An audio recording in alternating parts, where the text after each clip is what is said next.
Allô, allô! Bienvenue dans une toute nouvelle capsule de la boîte à conscience. Cette semaine, je te pose une question. À qui la faute? À qui la faute? Cette semaine, on jase responsabilité. Pleine responsabilité. La responsabilisation, c'est le pilier numéro 1, ou du moins un pilier majeur dans les enseignements de la pleine conscience. De quelle façon on est responsable de tout ce qui se présente dans notre vie. Quand on remet la responsabilité sur les autres, quand on pense que ce qu'on vit, quand nos perceptions nous font croire que ce qu'on vit, c'est la faute de quelqu'un, d'une situation, des comportements d'une personne, on est esclave de ces perceptions-là. On devient réactif, on perd la maîtrise de soi, on perd la quiétude en nous, le calme, parce qu'on on est un peu désaxé, on est un peu déphasé avec ce principe de pleine responsabilité que tout part de soi. Tout part de nos perceptions. Et c'est là où on dit tout est possible, et c'est là aussi où on dit tout est une question de choix. Oui, parce que suite à une expérience sur laquelle je n'ai absolument aucun contrôle qui se présente dans ma vie, mes choix, ma réaction. Ma réaction va découler des émotions, va découler de ma perception, va découler de ce que je crois qui est bon, qui est mauvais.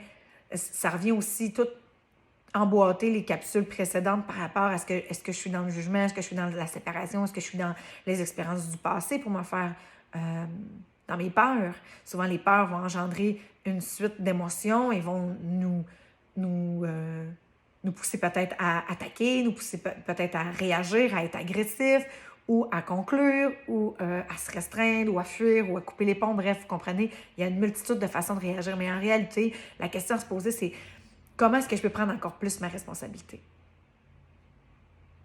Si je me ramène, si j'amène du calme en moi face à une situation, le seul endroit sur lequel j'ai un pouvoir, c'est sur ma réaction, ma perception. Est-ce que je perçois cette situation-là comme bonne ou mauvaise? Selon qui, selon quoi? Est-ce que je perçois que cette situation-là n'a pas sa raison d'être? Et si je vous demandais, est-ce que c'est déjà arrivé dans votre vie que vous viviez une situation dans laquelle vous êtes vraiment inconfortable? À la limite, c'est souffrant, c'est pas agréable, et que vous auriez voulu mettre fin à cette situation-là. Vous auriez voulu qu'elle n'arrive pas. Vous auriez voulu peut-être mettre fin à un comportement, mettre fin à une situation, à une relation de couple, mettre fin peut-être à votre propre vie suite à un inconfort majeur. Mais combien de ces personnes-là qui ont vécu ce genre de situation-là sont capables de dire maintenant que c'est une des plus belles choses qui leur sont arrivées, ou du moins qu'elles étaient nécessaires dans leur progression, dans leur croissance? Aussi négative, aussi souffrante, aussi difficile peut paraître une situation, aussi incompréhensible. Parce que oui, il y a des choses qu'on n'a pas la capacité de comprendre présentement. Mais, et si dans une semaine, un mois, un an, ça devenait beaucoup plus nécessaire? Si mon point de vue changeait, alors pourquoi je réagirais présentement quand je ne sais même pas pourquoi ça arrive? Ça m'arrive pour une raison. La vie, elle est croissance, hein, c'est une loi universelle, il n'y a rien qui décroît. Tout est en avancement. Ben, l'être humain, c'est la même chose. Donc, la suite de situations, d'expériences dans nos vies, ce qui se présente à nous, c'est pour nous faire croire vers notre connexion, vers qui nous sommes vraiment, vers notre chemin de vie, appelons ça comme on veut. Mais tout a sa raison d'être, même ce qui est moins confortable. Donc, est-ce que je peux changer ma perception sur quelque chose? Est-ce que je peux changer mon point de vue? Ne serait-ce que pour m'accorder la paix d'esprit, ne serait-ce que pour m'accorder cette bonheur-là que ça dure moins longtemps. Parce qu'en réalité, c'est notre perception qui fait que l'expérience dure en nous. Hein? Il est arrivé, je ne sais pas, on a failli se faire frapper, l'accident, j'ai pris panique, j'ai eu peur, oui, OK, et c'est OK, on ne va pas refouler ces émotions-là, mais une fois que c'est passé, c'est passé. Mais si je continue à ruminer sur la signalisation, ruminer sur la personne, faire des suppositions, elle avait peut-être consommé, elle avait peut-être bu, elle avait peut-être pas dormi, c'est irresponsable, lui poser des jugements. Et là, à ce moment-là, moi, je fais juste augmenter l'énergie négative en moi, je fais juste augmenter un inconfort, alors que je peux juste dire, wow, quelle chance! Il nous est rien arrivé.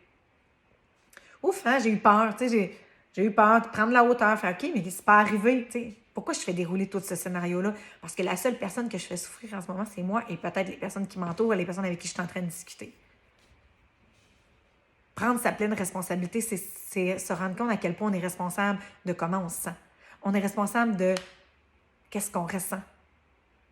Qu'est-ce qui perdure en nous? De quelle façon? C'est quoi notre perception? Notre point de vue? En réalité, si tout avait sa raison d'être, si je prends de la hauteur, c'est-tu si grave que ça? Comment je peux prendre plus ma responsabilité pour créer ce que je veux voir au lieu de nourrir ce que je veux moins ou ce dans quoi je suis moins confortable peut-être?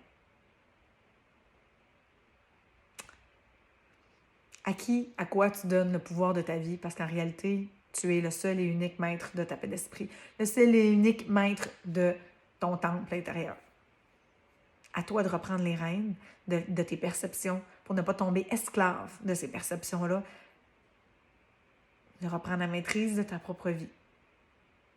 Sur ce, je te souhaite une belle semaine. Je te dis à bientôt pour une autre capsule de la boîte à conscience.